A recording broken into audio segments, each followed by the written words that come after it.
Still crush you, comrades. It is me, Dylan. What? This is part 2 of the,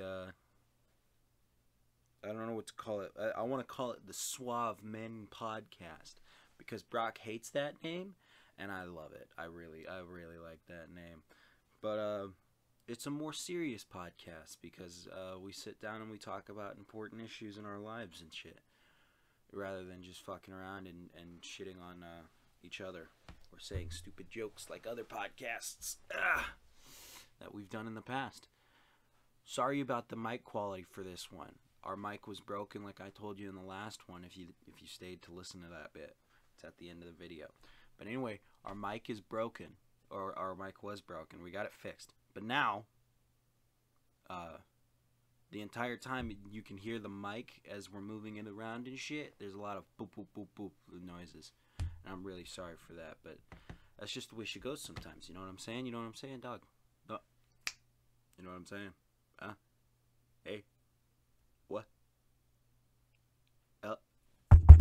Is this thing on? Huh? What? Alright, guys. Well, that's all I had to say. Alright. Thanks. Enjoy the video. Bye. Like, comment, subscribe. And conform! Okay, bye. Do you have something that relates to this that you can rant about?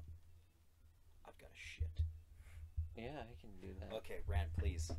I gotta take a fat shit real quick. I like the idea that this is just in the video, that like halfway through, people just like get in and you're just taking a shit for some fucking reason. Well, so when you're starting off as a, I don't want to say prepper because that sounds a little weird. When you're starting off as just somebody who wants to be more prepared than the average person, you might be starting off from a younger age like I did. I was 17 at the time, and I bought my first revolver at the age of 17, and it was an illegal firearms purchase that my parents had nothing to do with. So my parents were upset that of course they were upset that I bought a firearm without their knowledge, and they didn't make me get rid of it. They said, well, for your protection, we want to put this gun in our gun safe. And so I on the day bought a gun safe, put it in my room. And I think that it'd be much better for you if you communicated with your parents. I think I had a special reason why I didn't communicate with my parents, and I definitely won't get into that, but you're going to want to communicate with your parents if you're a prepper type that is much too young to begin. But then you're going to want to get into buying all sorts of different types of guns, and the reason you're going to want to do that is because you need to have a variety. It's wonderful to have a variety. It's even fun to have a variety. But you're going to want to have things like, to start off with, it's nice to have a Glock, because you know for sure a Glock is going to work for the majority of instances. And then you're going to want to have an AR-15. So those are the first two guns I normally suggest somebody gets. Most people suggest that you get the AR-15 first, but I actually suggest that you get the Glock first because you can actually use it in more instances. You can carry it more. At the age of 17, in most places you're not going to be able to carry. But in the state of Montana, for example, once you turn 18, you can legally conceal carry without a permit. Which is a God-given life fucking thing or whatever. Yeah, that was definitely exciting when it happened. Yeah. It's pretty great that happened. I didn't even know about that, and that happened. My shit was one of those shits where everything just kind of pops out. Yeah. Like a champagne bottle. And then all of a sudden it was just done. Yeah. You ever have those shits? Yes. Those shits are kind of like the best, but also the worst. I remember hearing this story where one of the... I think he was a friend of mine. I can't remember. But he recorded his shit to send to his buddy because he thought it'd be funny. So he records his shit. He's got a picture of the toilet bowl. He's squatting over it so you can't see him, right? And the video didn't catch any of it. Like, he pulls it up to himself and he looks at it and he's like, oh man, I forgot to hit record or something because it's an empty bowl. And he turns around and the shit is just all over the fucking wall and shit. And it was at a public restroom and shit. And I just remember, like, hearing about his anguish. You could just hear it in the way he told the story, that you knew he just felt horrible. He was like, I think his exact words were, "This was just supposed to be a funny goof to my buddy, and it turned into a world of shit." It's a good story. But back to what you were saying about your first weapon. I'm going to get my first weapon soon. It's going to be happening with my first paycheck, and I'm going to get a 22 Ruger. It is the worst gun possible for my first gun, and Brock thinks it's a joke, but I'm just going to do it to piss him off. What do you have to say about that? If you get a 22 Ruger, I'll just steal it. And then you won't have one. You'll have to start over from Fuck, scratch. he's thinking 3 steps ahead of me. That's why we play quantum chess in this house. You ever see 4D chess? Yeah, it's kind of stupid. It's like a gimmick. You ever seen that that boxing chess thing where it's like 3 rounds in each, and at first they start off with boxing and then they switch to chess? I know what you're talking about, but I've never seen it in real life. It's pretty cool. I mean, I wouldn't watch it, but They just beat The the shit out idea of is each cool. other, and then they fucking play chess, and then they beat the shit out of each other again. yeah. That is a pretty cool concept. It really goes on what Plato and Aristotle's original idea of being a philosopher was. They had the idea that if you couldn't lift and also think hard at the same time, you weren't a real philosopher. So Aristotle and Plato were fucking jacked.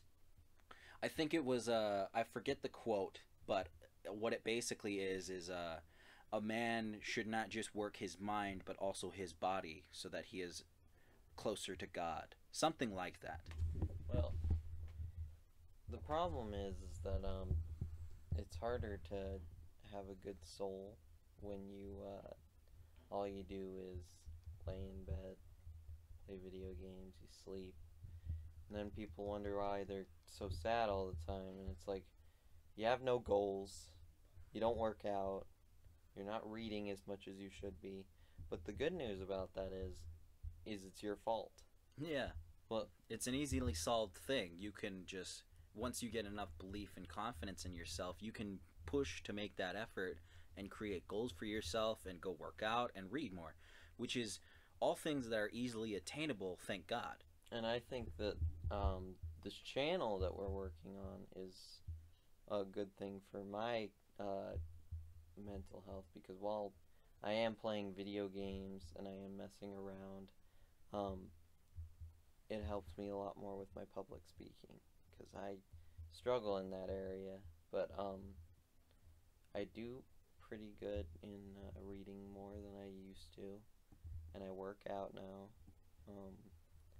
In high school, I was very sad because all I do is go to school, and then I'd go home and I'd lay down in bed. And I'd lay down in bed until I had to go to school the next time. In the dark, by myself. That's very sad. Yeah, but that was probably the worst sadness I had, but I've of course had fits of it here and there. Is it okay if we talk about your depression? I'm okay with sharing my depression because I'm just so open with it. But I want to make sure it's okay with you to share it on the channel, and not just on the channel, but with me. Yeah. Okay. Can we talk about what your depression is like for you? Sure. So my sister is she's going to college to be a psychologist, or a practicing. It's another word. Yeah, I get the idea. So she's going to school for a mental health purpose. But she seems to be under the impression that I have more of like a seasonal depression kind of thing. I think that's probably the case. I think that it's either seasonal or it's some sort of like, it happens every so often kind of thing. It's not like so bad that it's every day or like often. It just happens occasionally. Um, but in high school, it happened like a lot, and I can't really tell you why that was. It just felt like A depressing time. yeah. I went to school. I was never very good at school, so I didn't really feel like I was good at anything really. And to some degree, I feel and still feel like that because no matter what you're doing, somebody's going to be better at you. They're better at it than you are, and that's okay. You gotta learn to live with the fact that somebody else is better than you at what you do. Mm. And I think the hardest part about it is that I really value a lot the concept of getting married and having a family and stuff, and I'm not at that You're part not in at my that life. stage yet, Yeah. and you want to get there. So right now, all you gotta concentrate on is personal growth, but it's really difficult to do that when the goal you're obtaining seems so abstract. Like you don't know where it's gonna come from or when. You just gotta keep working at it, and it's not really a goal that you can define until it's there And you complete found it, yeah. Yeah. I get what you're talking about. For me, however, I wouldn't say I have seasonal depression. It's always been constant. Even when I was like a little kid, I always had this like feeling of like it's kind of like a weight on my whole mind and body, like a constant pressure on me that it just never goes away, regardless of what I do, regardless of how happy I get or how good the times are. I always just feel this weight on me, and it makes things so much harder to do. You know, like I used to not have the words for it, and I only developed the words for it in the last year because I took a while and I got through some of my mental health problems, and I recognized that I had depression. I sat down, did meditation, did everything I needed to figure out who I was. And I think the tipping point of it was actually doing LSD. As much as I don't want to be the guy that found himself during LSD trips, I think I found myself during an LSD trip. And I did LSD with Taden and a couple more of our friends, and it was probably the worst experience of my entire life, and I will never do that drug again because of just how fucked up I got from one, maybe two tabs of acid. It was just an endless hell for me. It was like my entire weight that I've been feeling in my entire life was suddenly a person, and it was just attacking me, you know? Like I saw who I was and who like I was gonna be if I had continued down the path of that I was going on, and I just hated every minute of that. And so I finally realized that I have depression, but the only thing that's gonna make it better and eventually like maybe even cure me of depression and get rid of that weight on my body is just by bettering myself and looking for a person that can help me further that goal of bettering myself. Because every day, and generally like every hour of the day, I think that I should kill myself, or I have a depressing thought that makes me really sad, and I'm really fucking good at hiding it, which sucks because it sucks that I have to hide this for other people to be comfortable around me, you know, because if they're not comfortable around me, it makes me feel even worse, and it really sucks, and I hate it so much, but I can't help it. And I know that self-harm and suicide will never be the answer, which is pretty awesome to know, but I just know it's not going to help. The only thing that's going to help is personal growth, like you were talking about. It's bettering yourself and hitting goals that you just don't know that you had before until you've hit them, you know? Well, you should definitely have some goals that you can recognize on your own without, you know, but you gotta figure those own goals out for yourself. Like, maybe you have a goal to go to the gym more or eat better And those goals are nice, but you definitely have to get a career goal going. And the reason you need a career goal is because as soon as you start like slaving away at a job you do not like for too long, it can eat at your soul and just make you worse and more angry and prideful, and you'll fall under the belief that everyone is out to get you because those people that are around you are there for the paycheck just like you are, and they don't really care all that much about you or the job that you're doing. Because when you're working at like fast food, or maybe like in meat what do they call it, a beginner or a intermediate sort of job, nobody's going to care about their work. Like, that's not their passion project. And you need to figure out your own passion project so you can really work hard at it until it feels almost like living is not a constant uphill battle every day. I kind of go into jobs thinking that this is the one, you know? Like, whenever I go into a brand new job, I have the thought that this is it. This is the job you're at for the rest of your life. You have to make it your goal to rise up in the structure and eventually, like, get to the point where you're running this place. I try to have that thought for every job I get, because usually when the jobs I get are basic ones like running the till or just flipping the burgers and something like that, you know, I have that thought that, like, this isn't what I'm always going to be doing. I should strive to do more, you know? And so, like, I've gone into every single job with the thought that I'm going to grow big and go far in this place. And almost every single time it's resulted in me just dipping out without notice. It definitely sounds like that's a form of sabotage on yourself. Because unless you have some kind of light at the end of the tunnel for this work, then you're just going to continue to do the same things that you've always done. Which is, you know, do this work, and your managers aren't really recognizing you, and it's kind of a dead end place because it's not like you have the same manager for maybe, let's say, 5 years, and that manager isn't going to upgrade you to assistant manager or whatever because somebody's already in that position.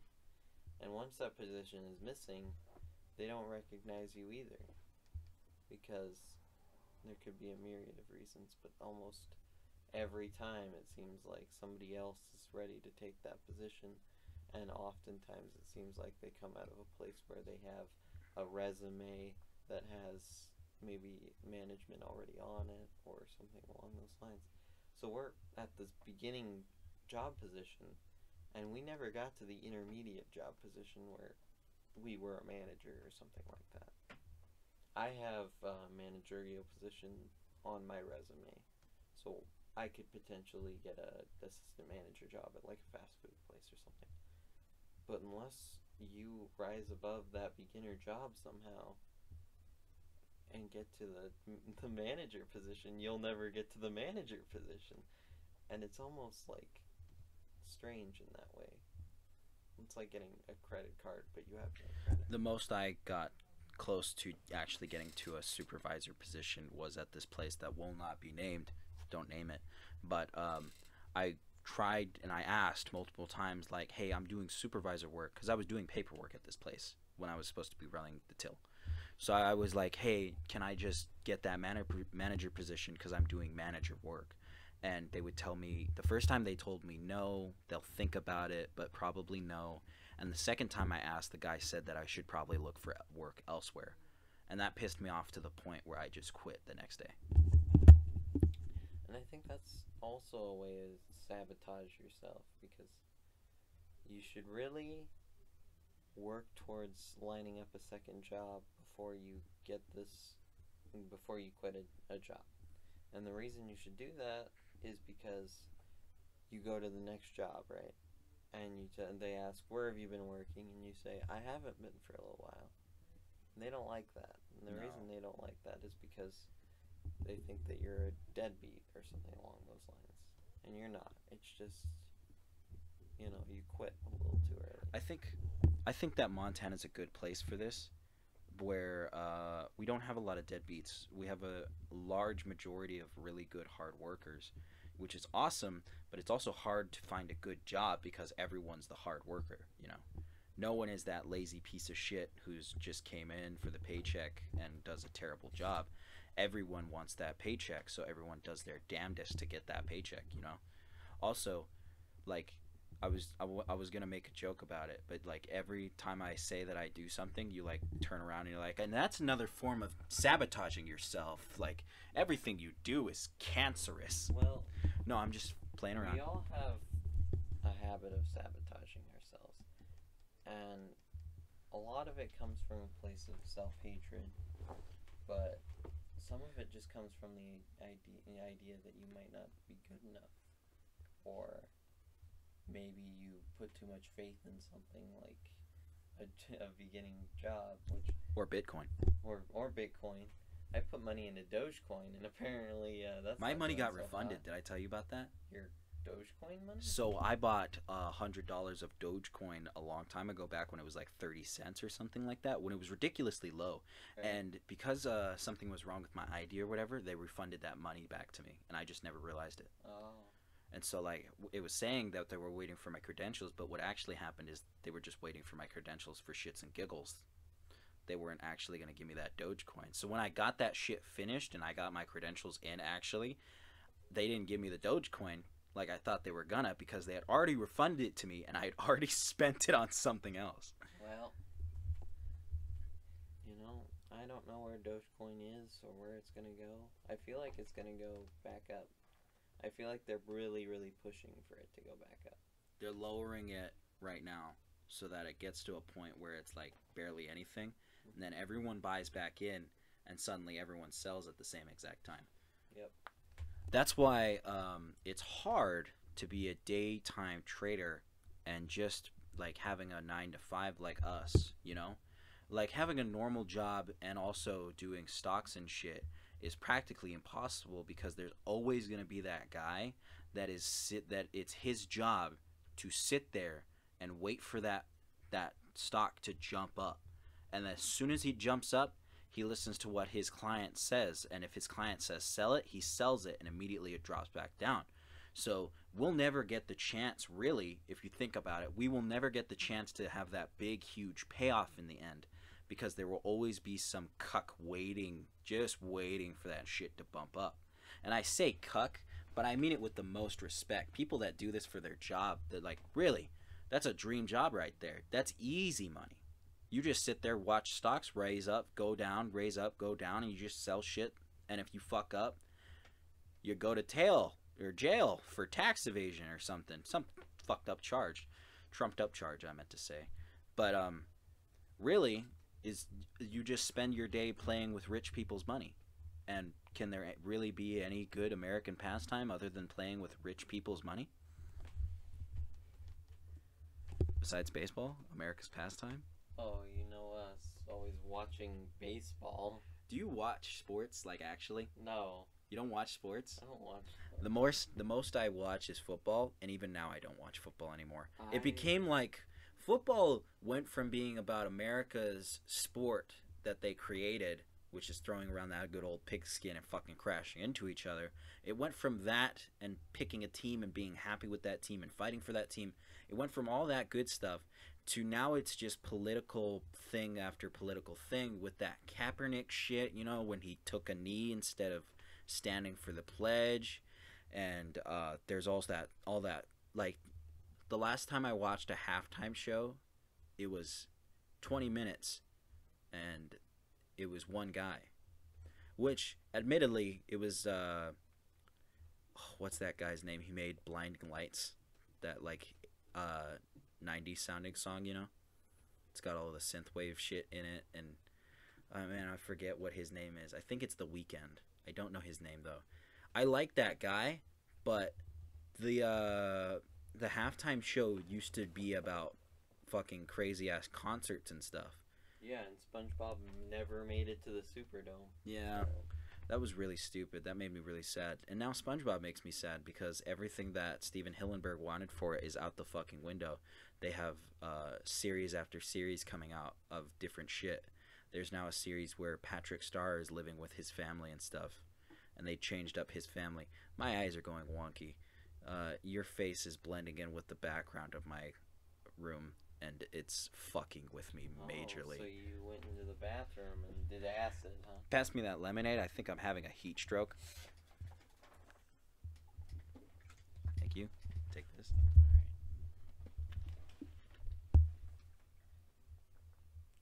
We really need to figure out a better system for this microphone thing. Hopefully we can fix the mic. I should explain that. We're using this mic because the other one's broken, and I'm having Aiden fix it. So that's why I've been passing it back and forth to Brock like a fucking pogo stick. You don't pass pogo stick around. You could, if you wanted. You ever use a pogo stick? Yeah, I've never been good at it, though. I always like do one or two and then fall down. Did you ever get good at anything? I didn't mean to say it like that. The answer's no. But I meant like streetwise. So when I was growing up, I didn't skateboard, I didn't roller skate. I used to bike. I had a bike, and me and my guys, we had a bike gang basically, where we would just roll around on bikes and fucking have fun and shit. Because we lived in the suburbs. Right. So we could just bike around on the main streets and no one was driving back and forth, you know?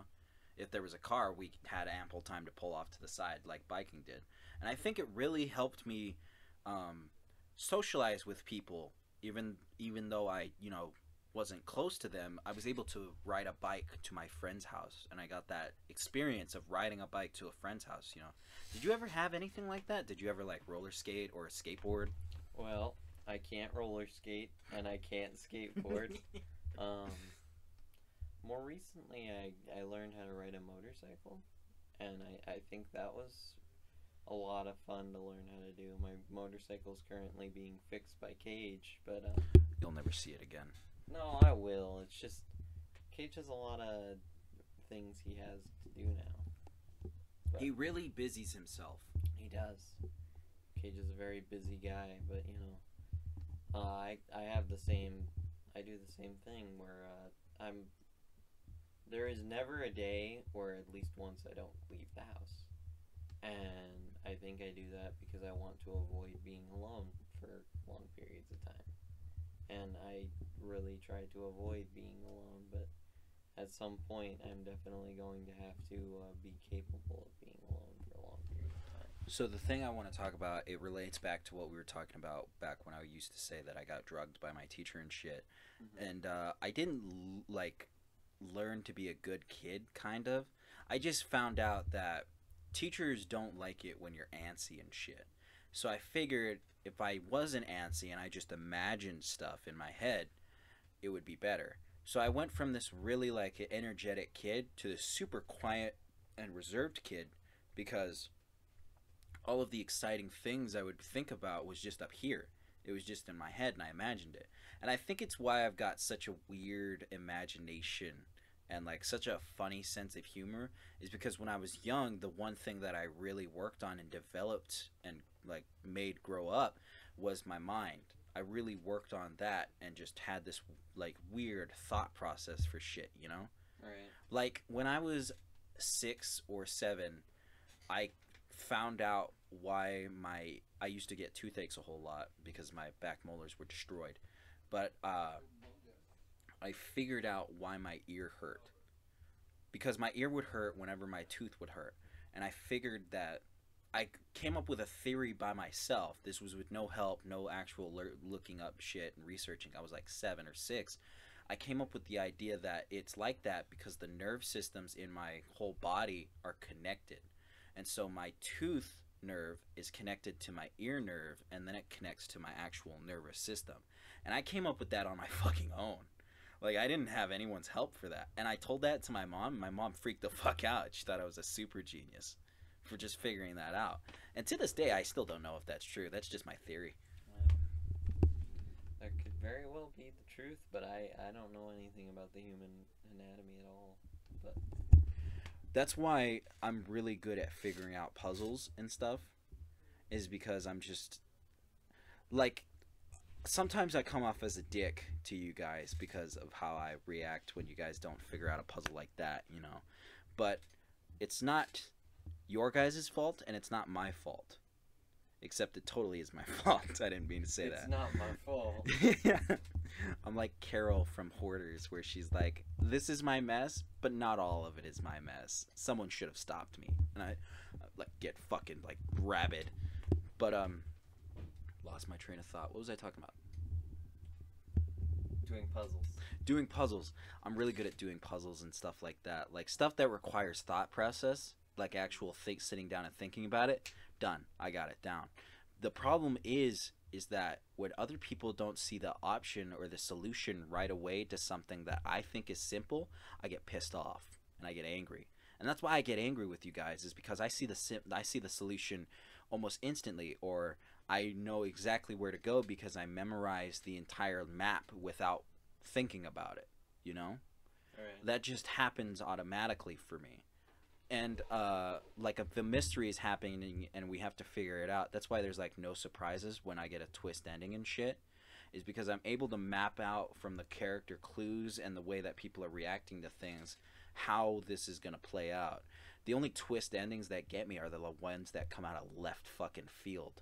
Like if I was a detective, I'd be one of the greatest detectives. I'd be on par with Batman on how well I'm able to figure shit out.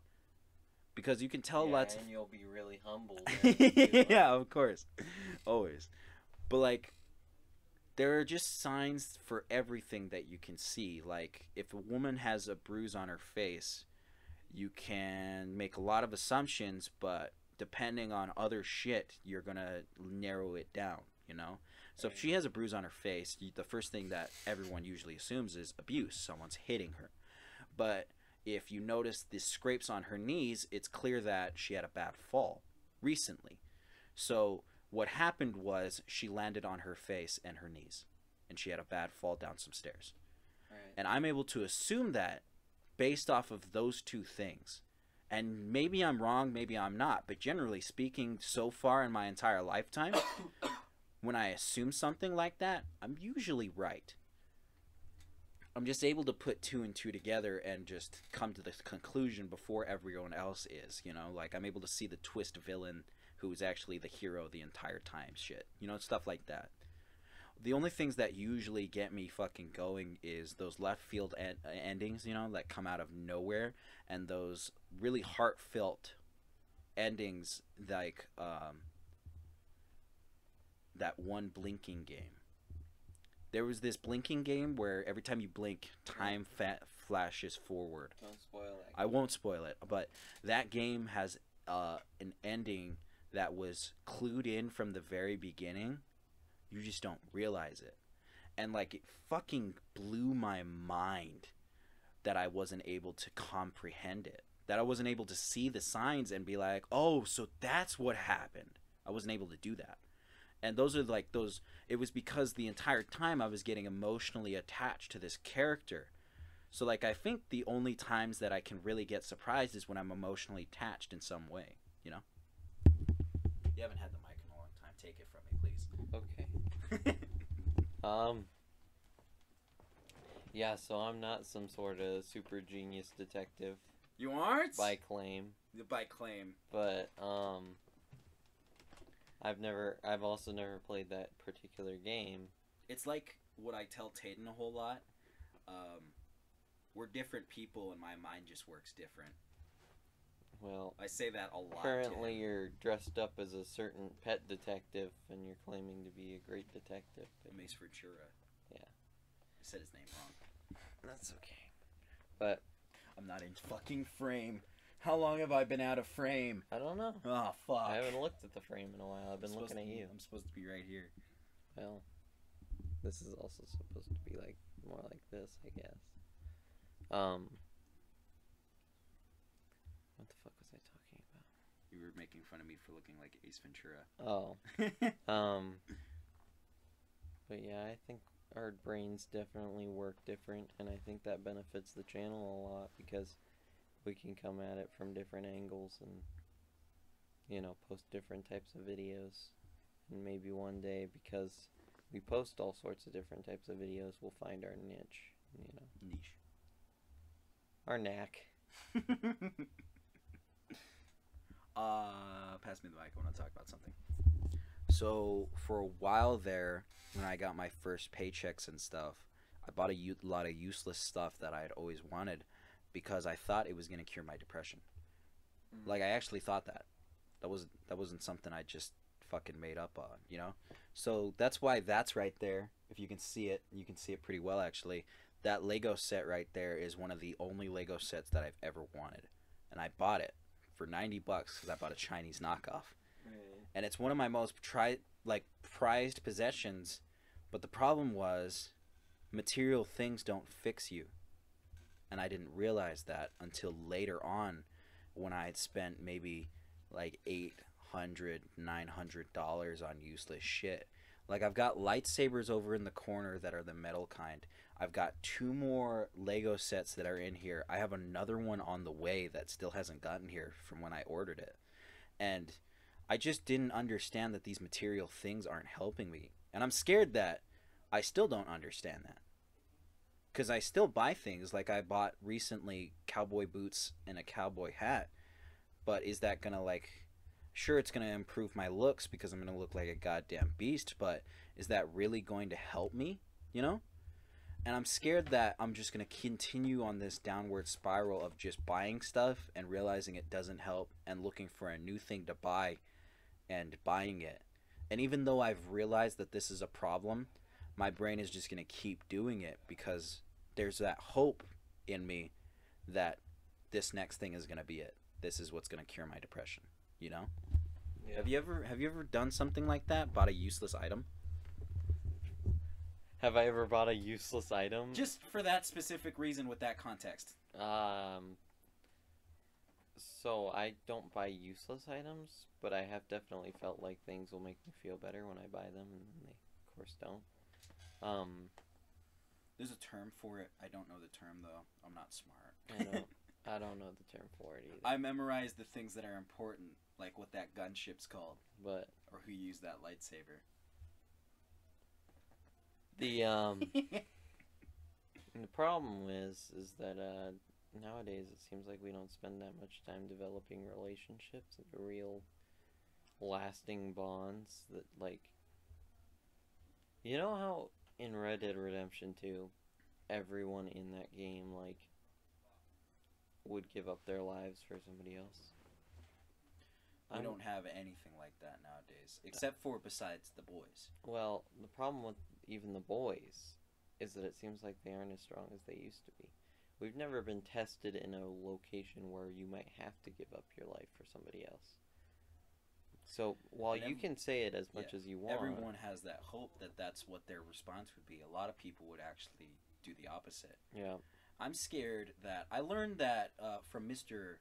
I shouldn't say his name, but the teacher that we played D&D with. I learned from him that from studies of murderers and stuff, there's either 2 reactions. There's the throwing up reaction, which means that you're still a good person. Like morally, there's that, and then there's the other reaction, which is you want to kill more people because it made you feel good. And I'm scared that once we get into a situation where we actually have to kill people, I won't be the guy that throws up. I'll be the guy that wants to kill more people. And I'm scared that that's going to happen, you know? I think that while those 2 things are true, that there's more of a broad spectrum about... There's no 2 ways about it. There's multiple, you know? Yep.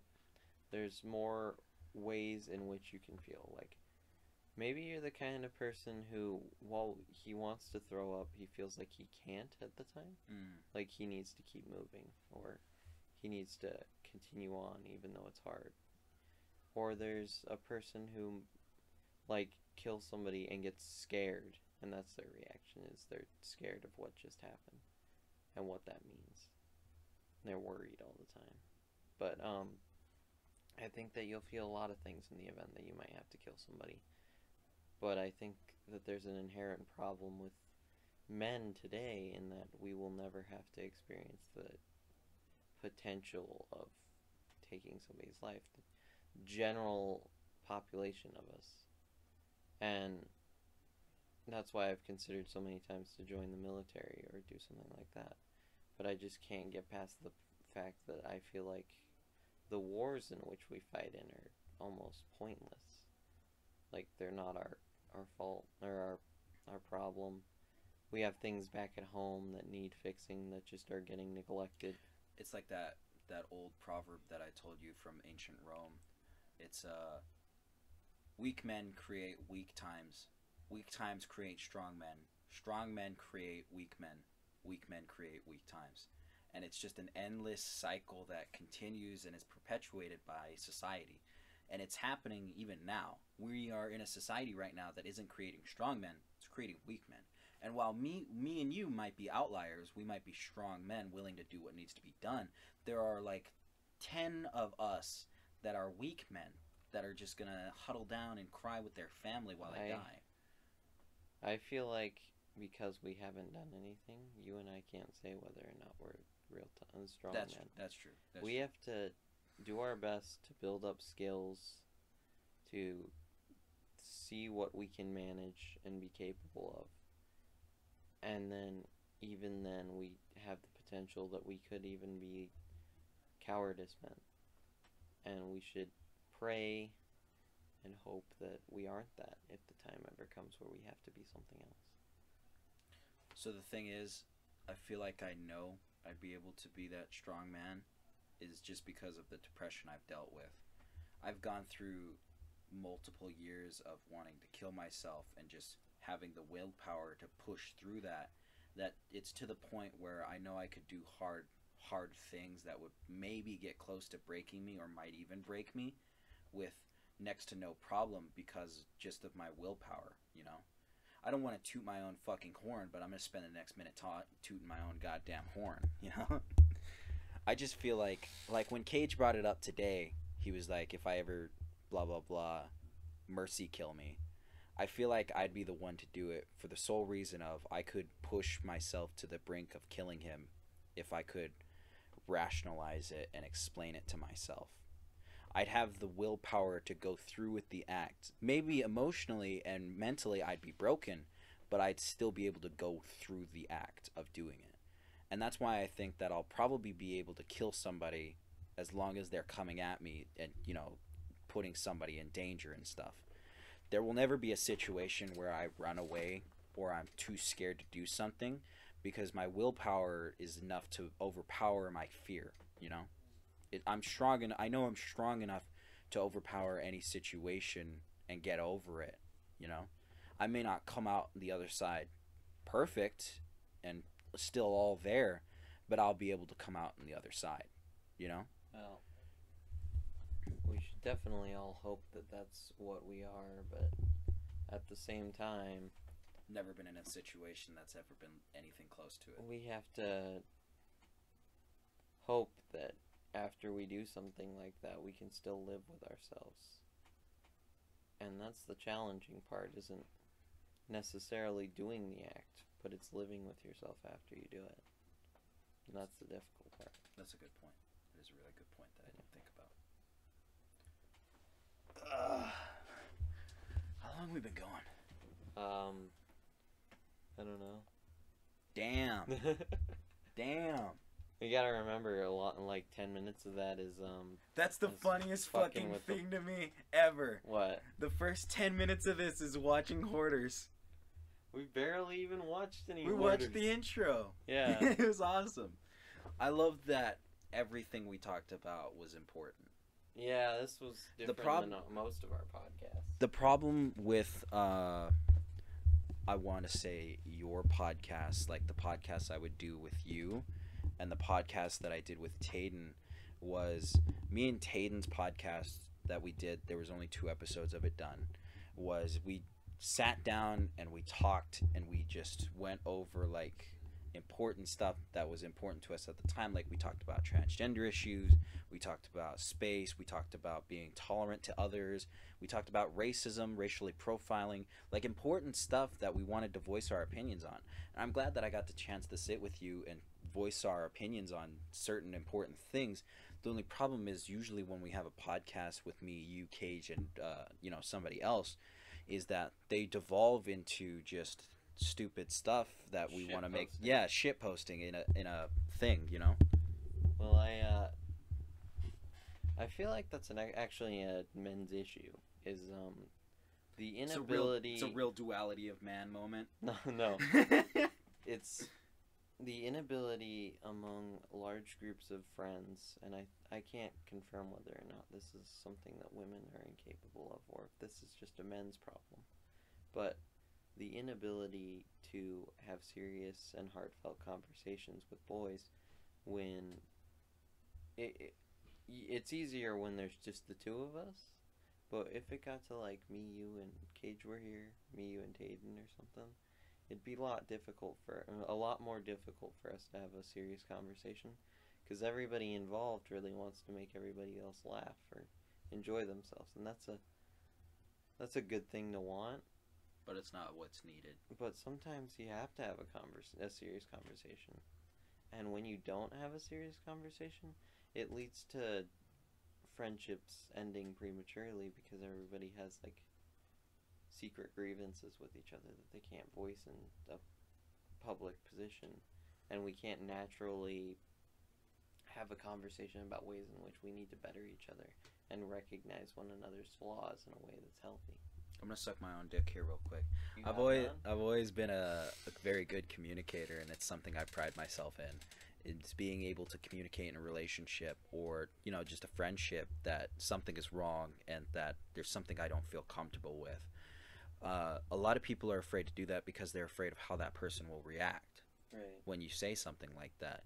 Like, I think with the last girlfriend I had, like the last serious girlfriend I had, I voiced my opinions on, she was being less and less affectionate towards the end of the relationship, and I couldn't see why.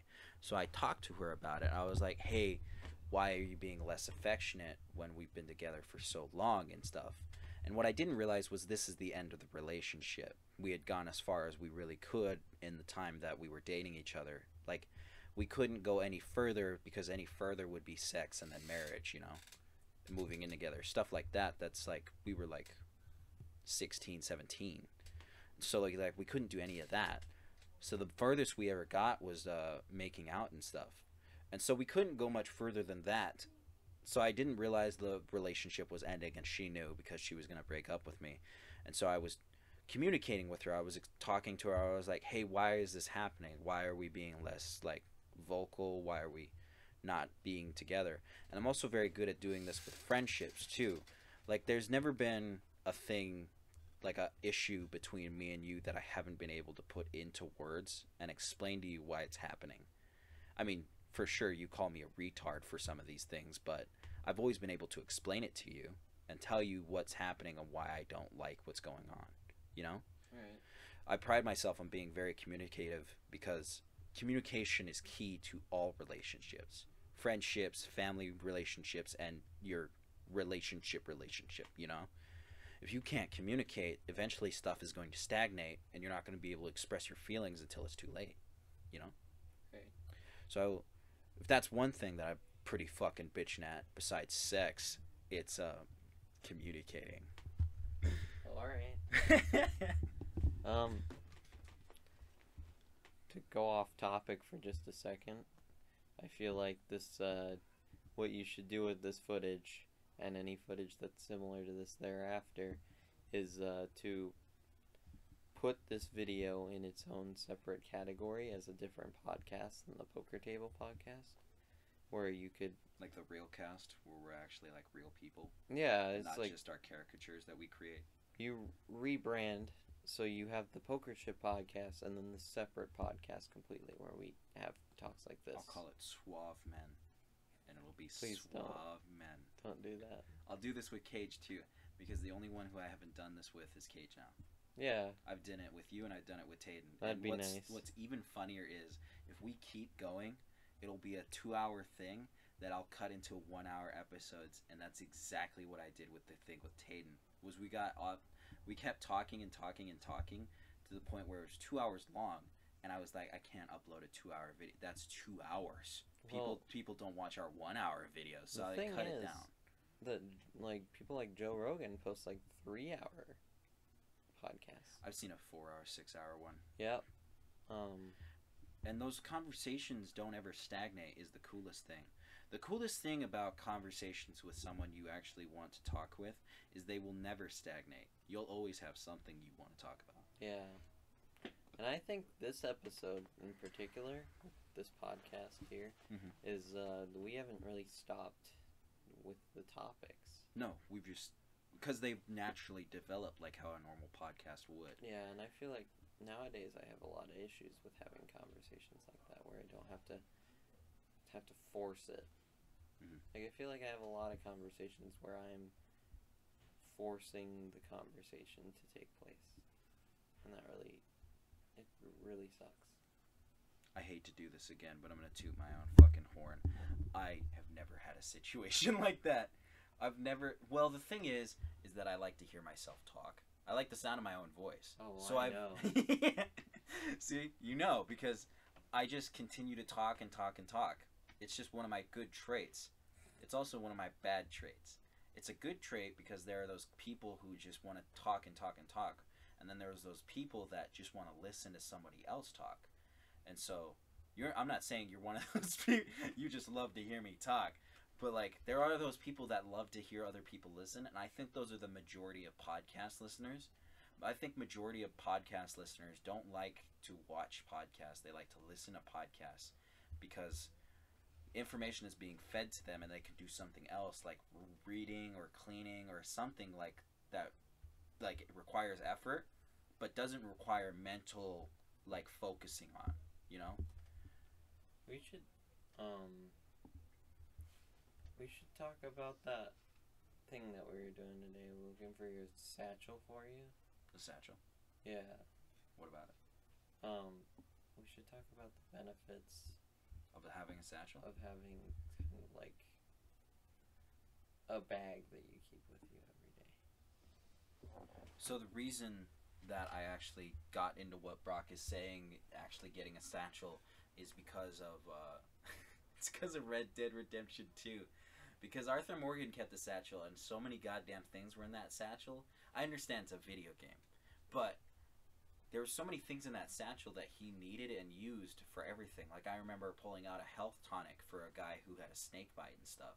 Yep. And other situations where he saved lives because he had shit in his bag. Yeah. And so it's a good thing to have that on you, regardless of what's in it. You should have a tourniquet, something to write on, you know, pens and whatnot. Lighter would be nice, and some snacks and stuff like that. Just basic stuff that you might need in an emergency, or even if it's not an emergency. It'd be nice to have some cologne. Yeah. Like, if you start smelling like shit throughout the day. Even Tony Stark had an emergency can of Axe on his desk. Did he? Oh, in Endgame, he talks about it because Ant-Man is supposed to, like, be taking out his heart reactor or whatever to get the space stone or whatever, right? And so while he's doing that, he's like, he makes a joke. He's like, Axe body spray? And Tony's like, oh, I keep a spare can just in case of emergencies. Which is a good point. You should always have some type of cologne or deodorant. Even today, that's like one of the main reasons I wanted to stop by the house while we were doing shit, is because I could smell myself and I could tell that I had pitted out and my deodorant had run out. So I was glad we stopped back here because I re-deodoranted and then we went on with our day. Yep. And like I told you, there's no such thing as too much cologne. I mean, like there is. There is, of course. Like, too much and you just fucking reek of it. But I mean, I meant like during a day, like a day-long thing. Because eventually that cologne runs out. Yeah. And the goal of this cologne is to eventually make it your scent. To the point where when you walk into a room, people could smell you and they know that you smell pleasantly, you know? That's the goal of cologne, is you walk into a room and people aren't assaulted by your fucking stench aura. I'll hold it. You talk. Yeah, there's a lot of good benefits to having a bag like that. And what really sucks is that men aren't really considered to be allowed to do something. Yeah, because it's a purse thing. Yeah. It's like a less masculine thing. You know, somehow Arthur Morgan, one of the most masculine characters of all time. If he had a satchel. Like fucking, what's his name? John Marston. No, it's not a fictional character, it's a real guy. He was known. He fought Bruce Lee for a movie. He was known as one of the biggest fucking men of the all time. He was a beast. I don't know. He's still a beast.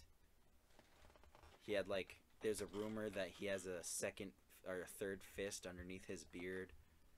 Is that fuck? Yeah, I know who he is, but his name just How do eludes I not me. know it? I know, right? Chuck Norris. Chuck Norris. That's a God. If Chuck Norris wore satchels, you can't say it's not manly, and I believe he has. Yeah. That's just one of those things that There's he would do. definitely videos of Clint Eastwood wearing satchel. Clint Eastwood is in Rango, by the way. He is. Yes. That doesn't surprise me. He's in all the cowboy movies. Yeah, Rango is one of the best Western films. Do you know ever. that the Asian kid from Gran Torino came out and said that he felt like the movie was racist? Are you serious? I don't know how old he is when he shot that movie, but it feels like if that's racist, you should probably know by the time you're that kid's age. Yeah. Like, he was like 16, 17, something like that. I mean, fuck, just think about how Short Round feels nowadays. Yeah. His main shtick was that he couldn't pronounce his L's, and that was... But there's not really anything about that movie that's really racist. No, it's just a good movie. It's about a man that's battling his racism. So, of course, there's going to be moments where It's racist. it's racist because that's the character's flaw, is his racism. That's a problem that most major films and TV have nowadays, is that they don't really understand how flaws work, Yeah. and they turn it, rather than into who he is, rather they turn it into a character quirk, which isn't how flaws work. You can't turn it into a character quirk because it's a part of who they are. They can't help it. They can only try to be better, you know? Yep. And I wish more we would get more television and movies like that, where it was a flaw, and at the end of the movie they still hadn't solved it, but they were on their way to solving it, you know? Right. There's just not a whole lot of movies like that anymore. But on the plus side of things, I hear they're coming out with Fight Club 2, which is going to star an all-women cast. That's true. Like, they keep saying it to the point where I'm pretty sure it's never going to happen. It's just meant to piss you off. I sure hope it's not true, because that Defeats the whole purpose of a Fight Club movie? Yeah. Yeah.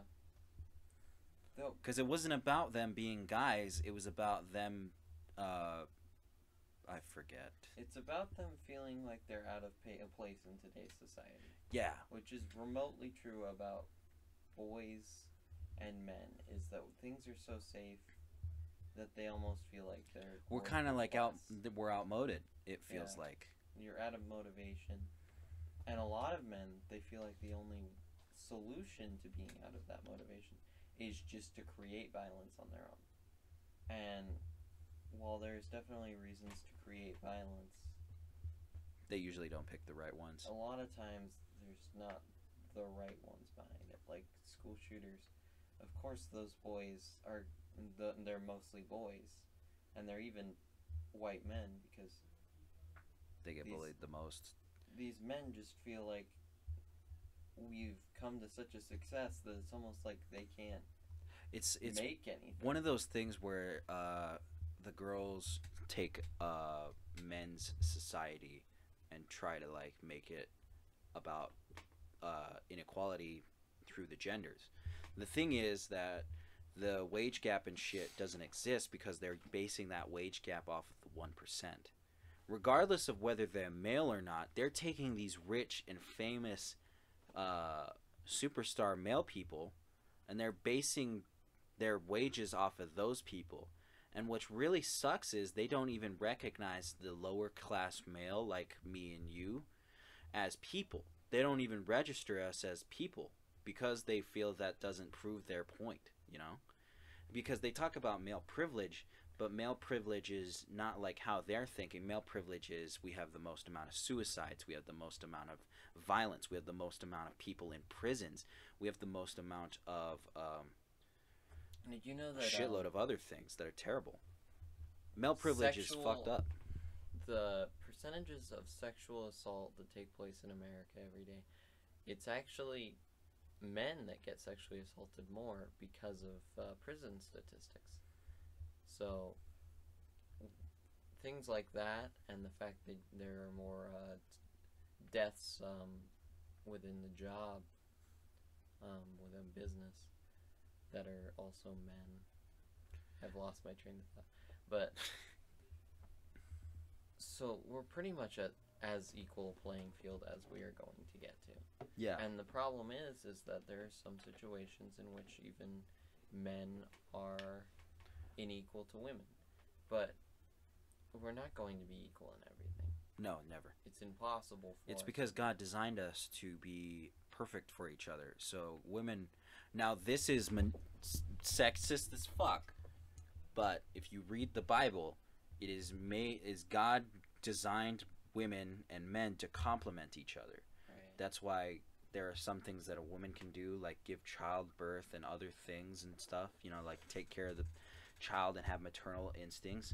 And there are shit that the man can do, which is like fuck and fight. And the problem is that almost all of our things that we're capable of doing is already taken care of. Yeah, we've managed them so well that those of us that are alive right now feel like they're just drifting and that we're just a drop of water in the pail. Yeah, it really sucks to be alive right now for the reason of there's nothing to explore. We're too young for space travel to go and colonize other worlds and stuff. We are too old to actually like do something crazy like back in the day it was easy to discover a cure for cancer, or like not a cure for cancer but a cure for diseases, because at the most the doctors had just been fucking around for like 50 some odd years, and then some new guy comes in and he's like, hey guys, if we mix these two chemicals together, it kind of cures AIDS, doesn't it? And like everyone was always like, oh my god. We had all these discoveries come out all at once because people who actually cared about the subject matter and wanted to make a change came into it at the perfect time. That doesn't happen a whole lot for us because there's no diseases to fight, there's no places to pioneer, there's no cool space shit to get into. We're kind of trapped in a society that is so perfect it's becoming corrupted and terrible. Well, the good news about what you just said is that God tells you that you were born for the times you live in and that you have a purpose within all of those times. Now, the issue with men and women is that a lot of men aren't playing the game anymore. They aren't attempting to have a woman. The game that you're not supposed to mention, the game that you didn't realize what you were playing until you mentioned it, that game. The game. There's a lot of incels lately. Holy shit, Brock. And you're just going into it. the problem is that men are just like, well, the whole game's rigged, so I'm just not going to play. And, you know, that's a reasonable response to a rigged game. But the problem is it doesn't get you anywhere. Because the game is your life. And the game isn't rigged. It's debatable whether or not the game is rigged. That's true. Like, you are born into, let's say, somebody's environment, and you're poor. The game is going to be rigged against you in comparison to somebody who's born rich, is rich because their dad was rich, and then that guy's going to get all the women, because of course they would. Why wouldn't they? They have all of the best qualities. That's why it's always been really weird for me growing up, like, friend-wise, is because everyone around me always, like, had shit. And, like, I had shit, too. It was just cheaper shit. Like, I would have the same consoles. I have more consoles than most people, actually, because my parents would splurge on consoles so that we would have, like, a childhood that they didn't, you know? That's why I have my own Xbox. That's why Aiden has his Nintendo Switch and Alyssa has the PS4. We each have our own console. We have like 2 PS4s. There's one in my dad's room, one in the living room. We have a VR system and shit. The problem is we like grew up middle lower class is the problem.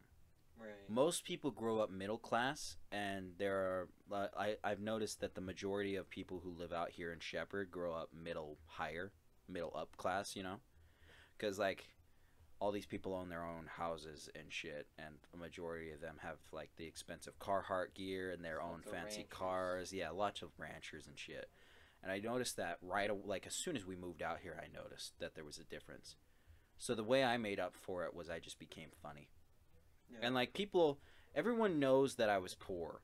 Like everyone out here knew I was poor and just recognized it. But they knew that it didn't define who I was. And I'm glad that they didn't have that, horrible stereotype where they're like, "Ooh, he's poor, don't mingle with him." And You that's know? actually something that I think is great about this community that we have out here is it seems like they're a lot less judgmental than many other places. I think it's just because of Montana. I Yeah. think because Montana is such an open state about majority of everything, it's that it's created this perfect kind of system where we all equally hate each other and are completely with each other at the same exact time. Right. Like we could have horrifyingly different viewpoints on this world, but if you needed help as a neighbor, I would help you. It's just who I am. It's who you are too. Like if I asked you for help, you'd help me. It's just who we were raised up to be. And I don't even think it's like I think it's more nurture rather or it's nature rather than nurture, because I never grew up with my parents constantly being like, you should help other people, it's the right thing to do. I just knew that it was the right thing to do, you know? And I feel like a majority of people who grew up out here and who live out here have that same thing. It's just I've noticed that some of the people from California who moved out here don't have that same Well, instinct. there is part of the Bible that says that every word of the Bible is written within everyone's hearts, which means that subconsciously you know every word of the Bible. So you subconsciously know what's right. Just if you use the Bible as a word book for what is right, pretty much. So what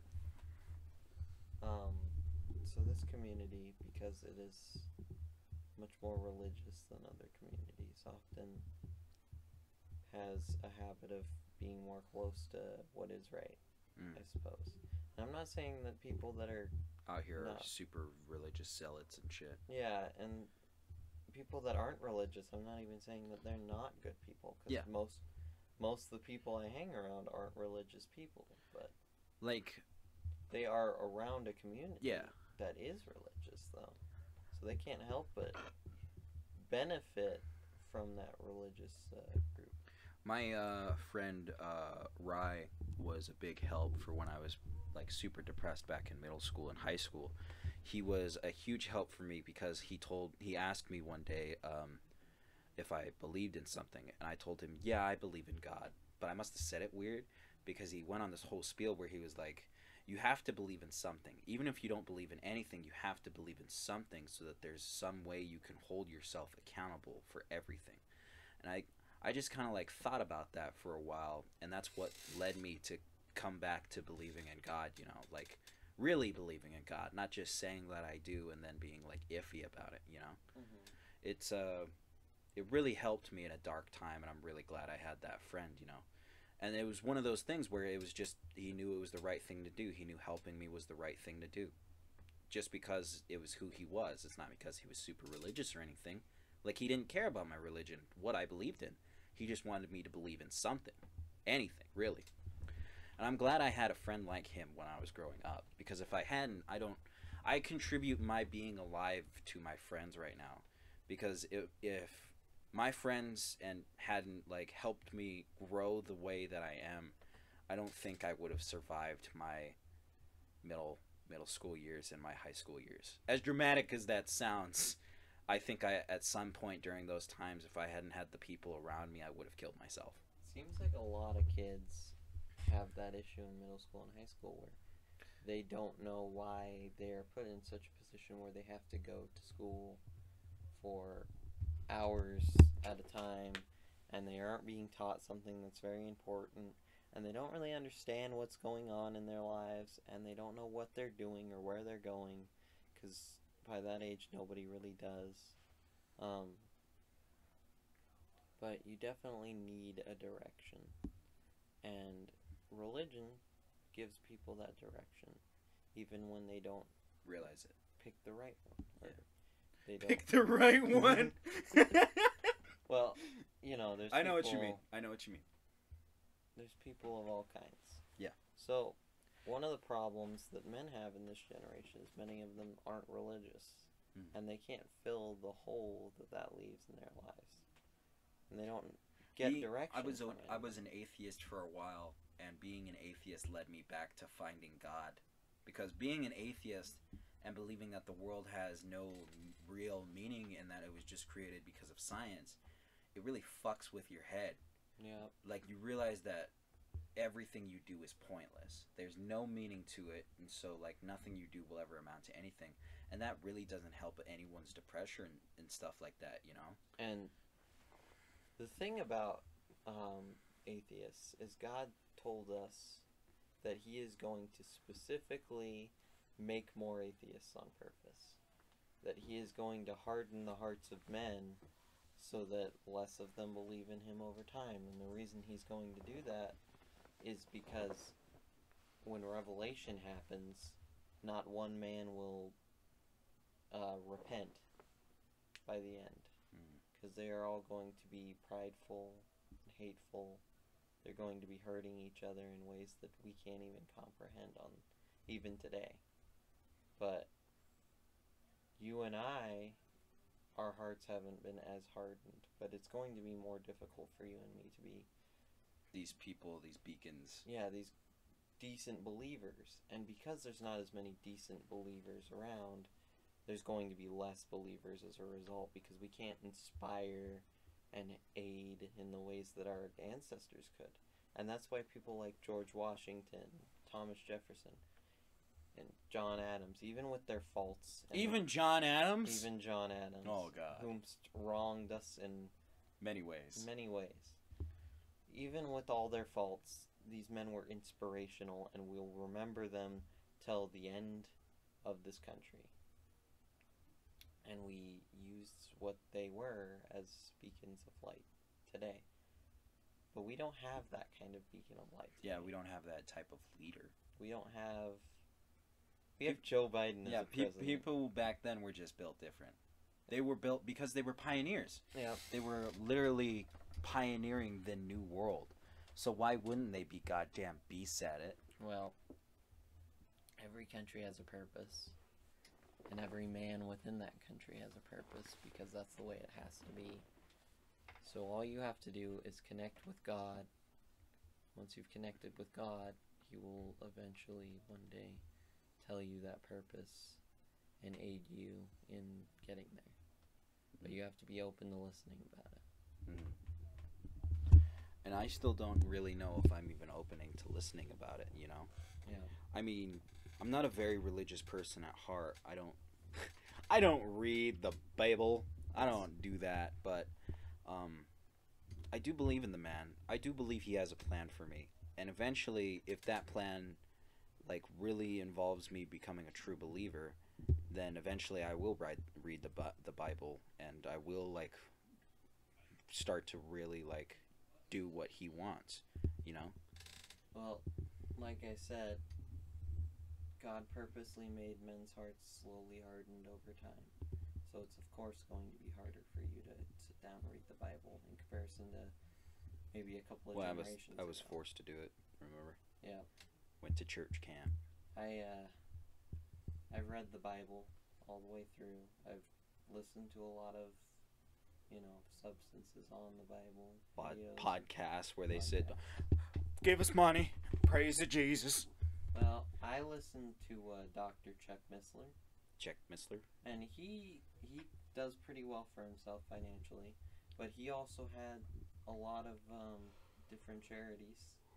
And it seemed like more money was going to the charities. And it seemed like he really knew what he was talking about. And then the government killed him under mysterious circumstances.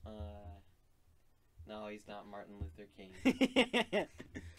But can you imagine? He grew up, he was like a 97 when he died or something like 97. that. He's pretty old. But he worked really hard in preaching the Bible, and that's why for a while I've thought about becoming a pastor. I also had the thought. it could really be something that could aid you in. Yeah. You know, you could really be doing something good. It'd be pretty cool to be Mormon, though. You get like 9 bitches. And they're predestined to you. You know that you know that Mormon women aren't allowed to go to heaven without their husband's permission. I gotta go to the bathroom. Okay. I'll bitch about something.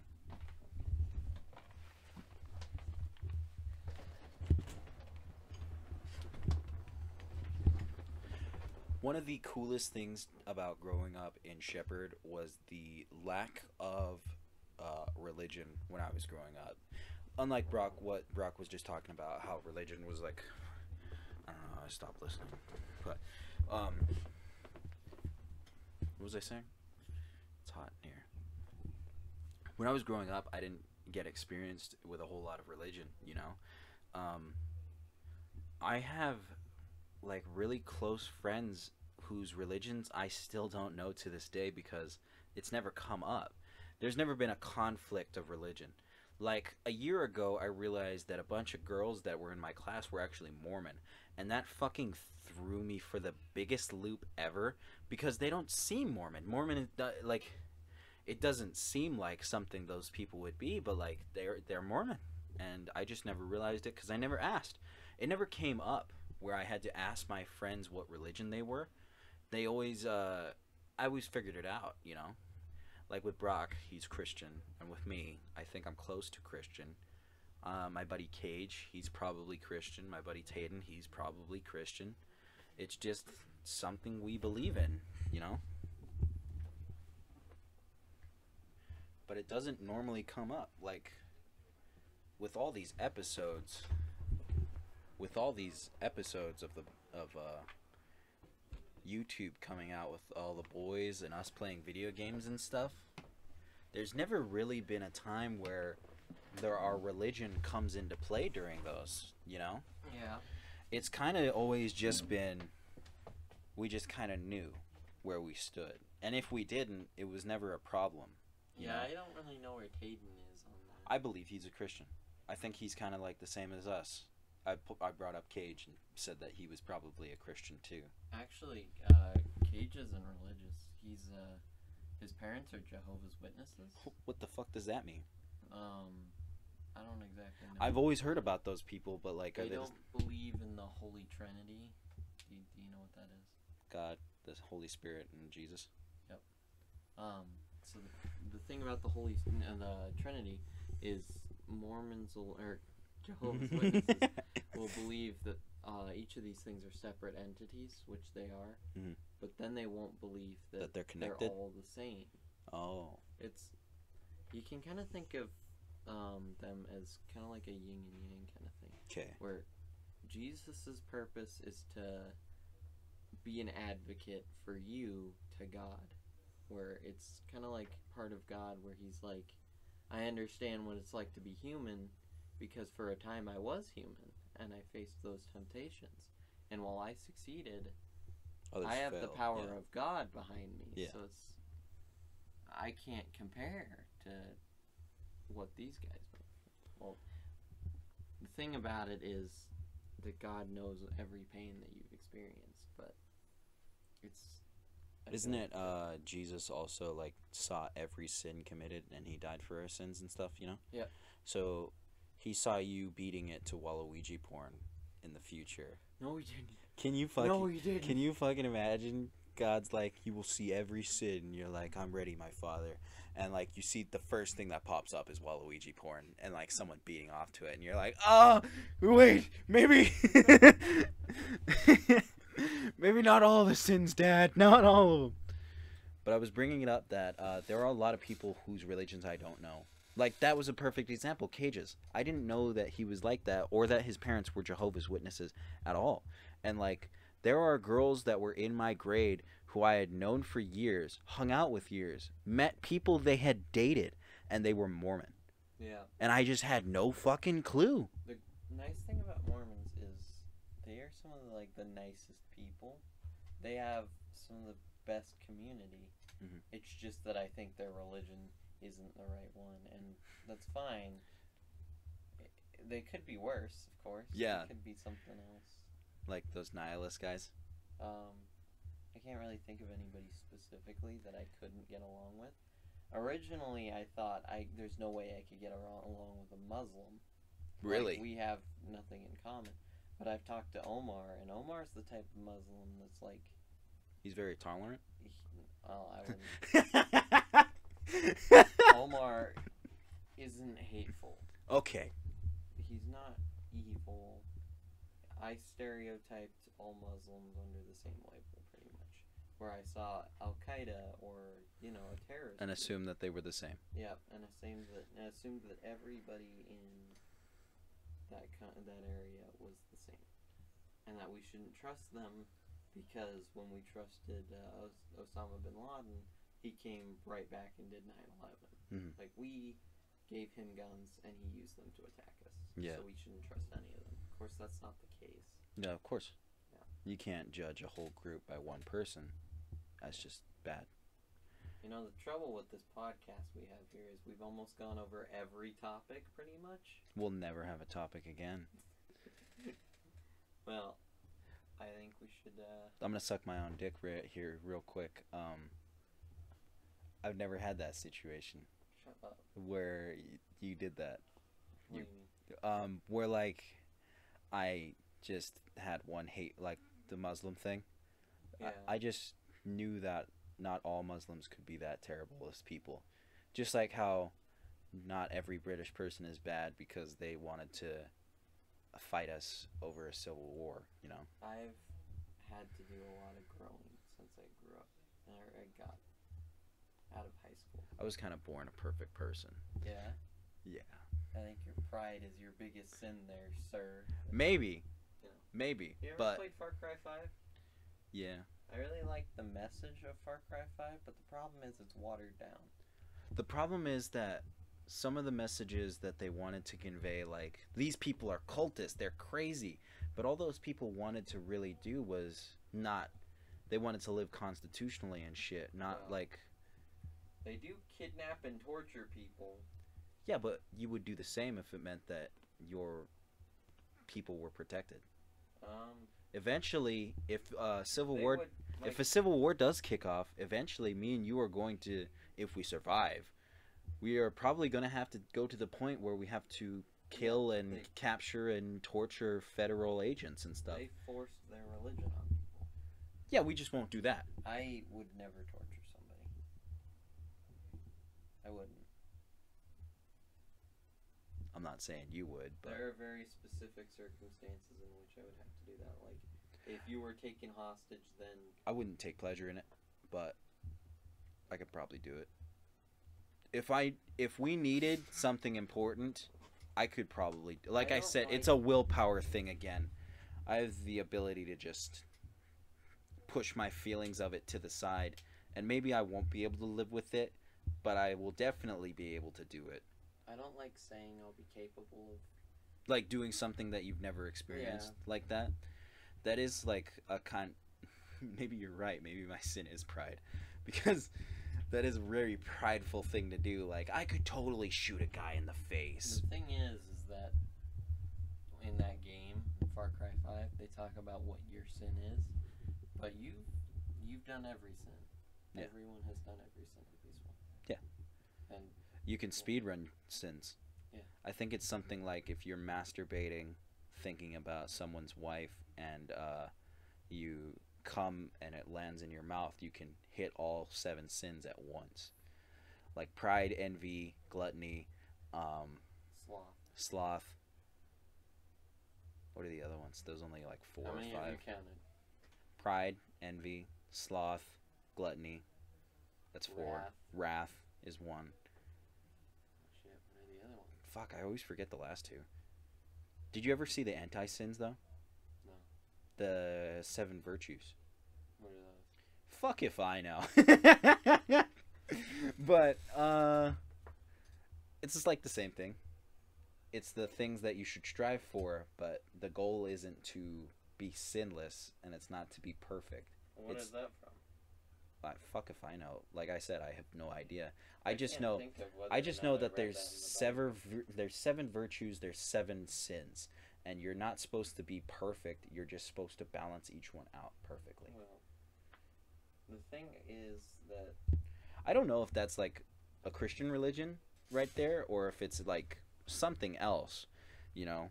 But the whole thing is that no matter how bad you get, Jesus Christ did those things for you. Yeah. He lived like that, so you didn't have to, and you could make those mistakes. So, although you should try to be as good a person as you can be, you always have something to fall back on. You said Jesus Christ, and I had the image of Anubis, and there's this meme that I saw get passed around where it was like, what if instead of Jesus Christ you met Anubis, god of death or whatever, and someone said, "What's up, Jeezy? Nice fursuit." Well, I think that'd be really funny if, man, what a fucking kicker that's gonna be when we die. Figuring out what religion is real. that's actually something that I think about a lot. I think that polytheistic religions are actually just a lot of demons. The way I see it is, God. The way I managed to fit it into my head was, maybe these other religions are true, but they're only true to an extent. Like, there's one big guy, but who's to say that he didn't throw in a bunch of minor gods to do his shit for God him? tells you that he's the only one. Okay. But what I think. Well, he's the only one god. There can be minor gods. What I think is that there are a lot of different demons. Mhm. What I think is there is in all these religions, there's the one head god. Yeah. And what I think that is that's Lucifer. And I think all these other Gods are demons. Do you notice how they all always fight with each other? They always have flaws, yeah. If there were minor gods in comparison to God, then why would they be fighting him? They wouldn't be. But if they're demons, then they'll fight amongst each other for power all the time. Because why would a demon have like a perfect architecture for his group? They're flawed. Yeah.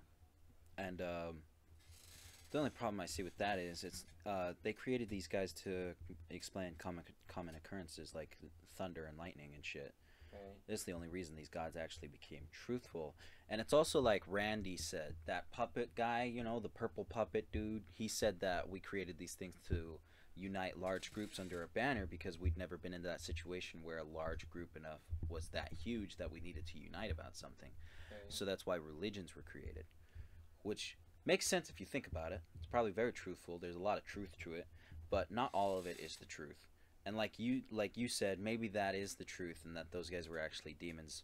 And there's a shitload of guys just suffering in hell because they worship Thor and shit. But I like to have hope that God was with them the entire time, and that he just created these minor gods to do some of the work for him, and to give somebody, like, because these people didn't believe in God himself, he created something that they would be okay with believing in, so that they could eventually come to heaven and shit and believe in him. Things like blood sacrifices that those gods had people required to commit, like in the Aztec countries. If God created these things and he was so adamantly against blood sacrifices in his own religion, why would he allow those things in the minor gods' religions? They would all have a similar story that's like, don't kill like Abraham's. Yeah, like Abraham almost committed a blood sacrifice to prove the point that God does not need blood sacrifices, and that's what makes him greater than other gods. Well, maybe G-Man was dropping the ball and he was off on some other planet fucking shit up. G-Man doesn't drop the ball, but the thing about God is you think about That's him. still gonna be the scariest thing, I think. Aliens come down to Earth, They're not actually aliens. They look just like us. I actually think that when aliens come down to Earth, it's not actually going to be aliens. I think it's going to be Lucifer, and he's going to claim that he's an alien. And that he's going to be like, listen, God is also an alien. Like, the God as you know him is also an alien. Oh, he's going to be a deceiver, because that's like his main shtick. Yeah, but he's like a huge douchebag. And if you helped us, we could kill him together. What if he proved it? He's very good at proving things. That's true. He's smarter than all of us. Yeah, he is known as the deceiver. Yeah.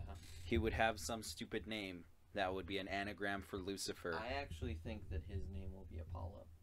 Really? And the reason I think that is because in all the religions, there's this guy, like Roman, Greek, Apollo, Egyptian.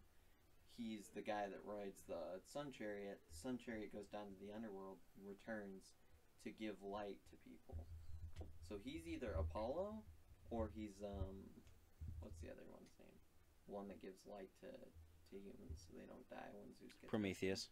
So his claim is, you remember that story about Prometheus? Yeah, of course. Where I have Zeus gets angry. I have it practically fucking memorized. Right, but this is his point, right? Lucifer's gonna claim, I'm Prometheus, and God really did do that to you at one point. He tried to murder you all, but I saved you. That was in so you owe me. That was in the Aliens movie. Really? So in Aliens Covenant, it's shown that these guys called engineers, when they get old, they take this like black substance that turns them into microorganisms that eventually evolve into life. And so that's what the movie Prometheus was about, was finding these engineers and finding their god. And it's a really cool movie. It just kind of sucks that they made it an Aliens movie. It would be much better if it was its own movie. Right. It would be a whole lot better. But they made it an Aliens movie, which, so that people would see it? Yeah, so that people would see it. Yeah. And then, what was I going to talk about? I also wanted to talk to you about, let's see if we've got time for it. We've got time. Maybe maybe like 10 more minutes we can talk about it. Animated films and whether their stories would be good, like in real life. I've started having this opinion that if the story can work on its own and not with a franchise behind it, then it's going to be a pretty good animated film. Like, if you think about Despicable Me 4 that's coming out, or, what's that movie called? The Hotel Transylvania. Hotel Transylvania 4 is coming out.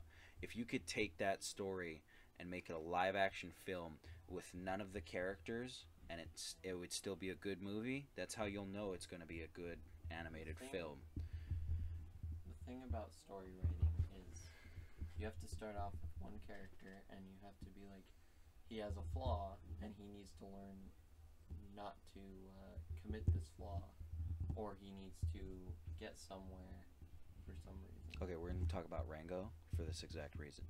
And you may not have seen it, I haven't but seen I it. have seen Rango, and I need to talk to you about it. Right. So Rango is about this lizard who spent his entire life in a box. He spent his entire life in like a reptile cage. So he's us, yep. Yeah, he doesn't know anything. He doesn't even have a name for the first like half of the film.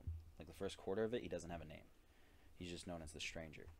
And so he doesn't know who he is as a person, and he eventually finds himself because they like hit a speed bump and his tank falls out into the desert, Nevada desert. And so he goes on this whole quest, not to find himself, but to like survive. And it leads to him trying to find himself. And eventually he realizes that this entire time he was just being an actor. He was pretending to be somebody he wasn't. But then he realized at the end that he didn't need to pretend to be someone because he was a good person and he could just be that person. And so towards the end of the film, he comes back to save the day as the sheriff and shit. And it's a really fucking good movie. You gotta watch it with me. I'll see it. Yeah. We'll watch it. But like, if you took that story and you didn't make it an animated film, it would work. Yep. Which is amazing. Most Western films, like those, you can take the plot, make it its own film, and it would work because it's pretty straightforward conflict. One of my favorite shows on television is Hell on Wheels. Which is? And it's about a Confederate who, they lost the war, obviously. Oh. After they lost No! the war, Dude, spoilers! What the fuck? but Northern people killed his family. So Okay. you can be sympathetic with him because these Northerners murdered his family. And while you're still on the side of the North, you don't like the fact that they're murdering women and children. Yeah. And later you find out, not only are they killing women and children, but slaves. That The whole reason, that war started. So, on his way to learning who murdered his family and stopping them, he helps in building the railroad for our country to thrive off of. Yeah. It's a great movie.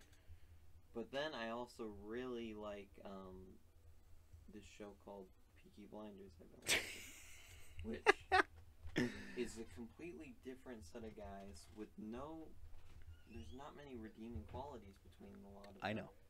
But you watch it because there's so many flaws and there's so many things wrong with them that it's almost better for a character to have too many flaws than it is for them to have too many good traits. What makes a character human to most people is when they have a major flaw or multiple flaws. Yeah. Because if you showed me a character who is perfect and he's supposed to be our main protagonist and he's just perfect in every situation, it makes me not believe that this is a real person. It makes me know that this is just a character who is a guy.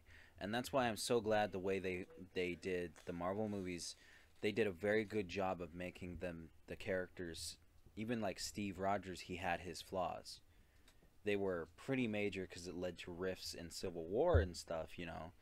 But they all... saying that Steve Rogers wasn't on the right side of Civil War? I'm saying that he had a lot of opinions that were different. Yeah, the correct ones. I mean, I guess. Are you about to say you're Team Iron Man? No, I'm not Teen Iron Man. Because that's like being Team Tyranny. No. I mean, there's pros and cons to that situation anyway. I really The like... Sokovia Accords were like a really good idea. The only problem was it was a corrupt government giving them the thing. It was multiple corrupt governments. They were all like against the Avengers. Right. And the Avengers needed to be checked, just not by corrupt governments. Like Steve said, they were gonna, what if they had a situation where they needed to go but the governments wouldn't let them? And then like, what if they didn't want to go someplace that they didn't need to go to, but they were being forced to go? Right. The thing about the Avengers is up until that point they were able to identify threats and what they were, but after Ultron they became the threat because they created Ultron. And Ultron, while he may be like one of the weakest villains, he created like a schism through the group because of the impact he had on the world, and like he had an impact in the worst way. We may have gained a hero, but we lost a whole lot of lives during that entire situation that led to the Sokovia Accords. That's why they're named the Sokovia Accords. They're named after Sokovia, the place that got blown up. The imaginary place that they made up. Mm-hmm. They could have made it just Germany, but instead they made it Sokovia. Right. Anyway. Lost my train of thought. I must have proved my point.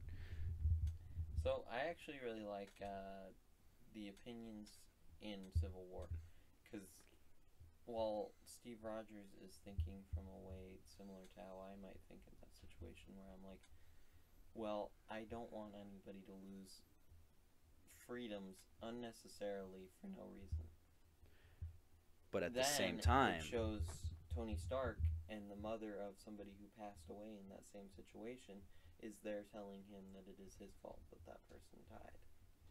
And while you can see both arguments as valid arguments, one of them has to be wrong in order for there to be a right answer. not necessarily. In that situation, it's like, in that situation, that is probably the realest that those movies ever got to being about human life. was when there was no really good way to put it. There was no really like right or wrong there. You might be able to lean towards one side because of your own opinions of it, but both of them were right. The Avengers needed to be checked. Up until that point, they had just caused random damage in a shitload of different things, and they had lost sight of the Hulk. They had lost him, and they lost Thor. They had no idea where Thor was. That's like how the senator or whatever the guy's name is. I think he's actually like a general or something. Like how he puts it, if he misplaced a couple of nuclear warheads, there'd be hell to pay. Right. That's the same. Like the Hulk is a huge fucking threat. So is Thor. Thor comes from an entirely different land, literally across space and time in a different area of the galaxy, with a whole like army. He's like a Odin's son. He's So, technically a king. if he is on the side of the Avengers, explain to me how the government can keep that guy on. Oh no, there's no government way. That the government was corrupt.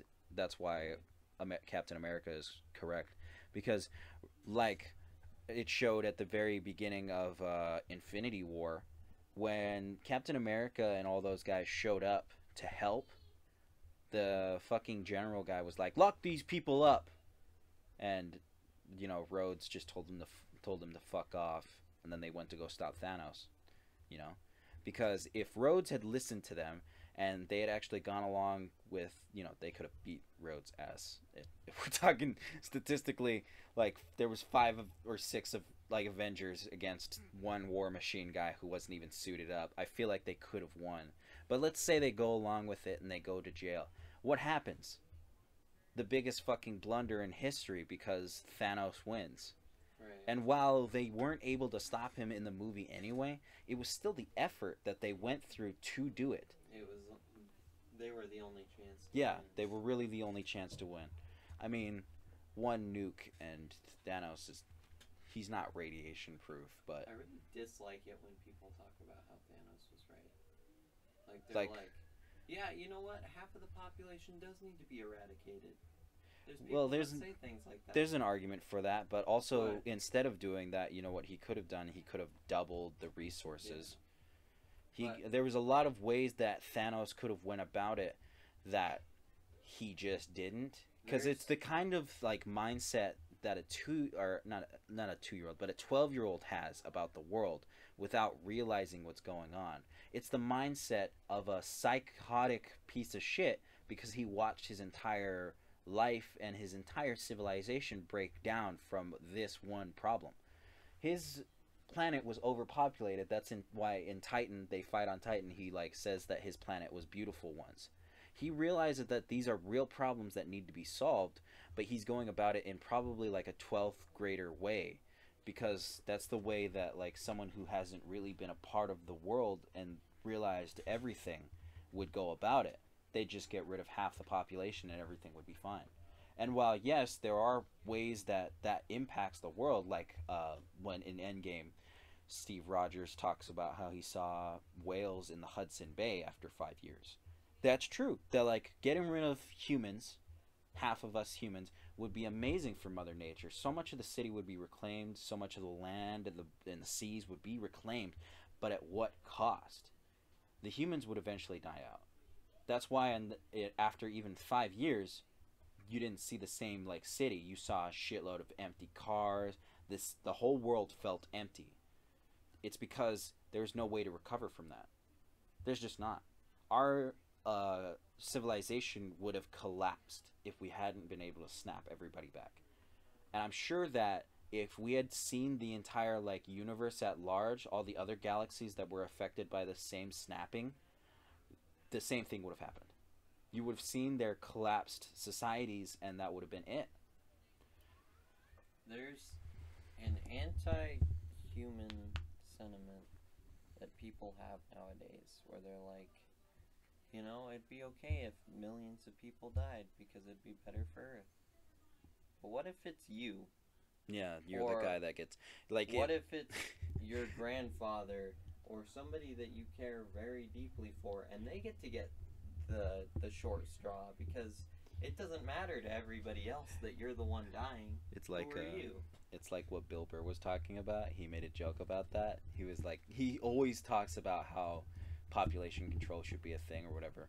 But he was like, I just want some politician to come out and just be like, all right, I'm going to be frank with everybody. We got to get rid of 50% of you. Underneath your chairs, you're going to find a spreadsheet and a questionnaire. You got to fill out the questionnaire. If you didn't bring a pencil, you're already out. It's just, it makes sense to get rid of half of the world because the impact it would have on everybody is positive. But there's no really good way to go about it because no one wants to see their own loved ones die. There is one good way you could go about it. How? You could leave. Yeah, that's true. You exit stage right yourself. I wish we had the chance to colonize other worlds. Not just so we could fuck up other worlds, but just because there are people with certain mindsets and views that they think a certain way and they believe that they're so right that they're willing to just kill the rest of the world. And we could give them planets to go live on where they could have their own view, mindset, and shit, and they could just fuck off and leave us to live on the good Earth, you know? But that's just a selfish way of thinking about it, if you think about it. The whole anti-humanitarian thing is growing very popular, and it's dangerous. Yeah. And it's always selfish, because you're not thinking about yourself being the one that No, it's gets always snapped. somebody else that gets snapped, yeah. You think you're one of the people that's going to succeed because of the snap. But you're not. Yeah. It's not how life works. Well, this has been, what should we call it? This has been Suave Men. No, it's not that. It's a working title. That's not a working title. We're just not doing it. It's a working title. My name has been Mumpler Fumperdink and Wrong Time. And this has been Bill Burr. This has been Mumpler Fumperdink and Bill Burr. Was Suave Men. That's not true. And we'll see you guys next time. Fuck you. Alright, bye.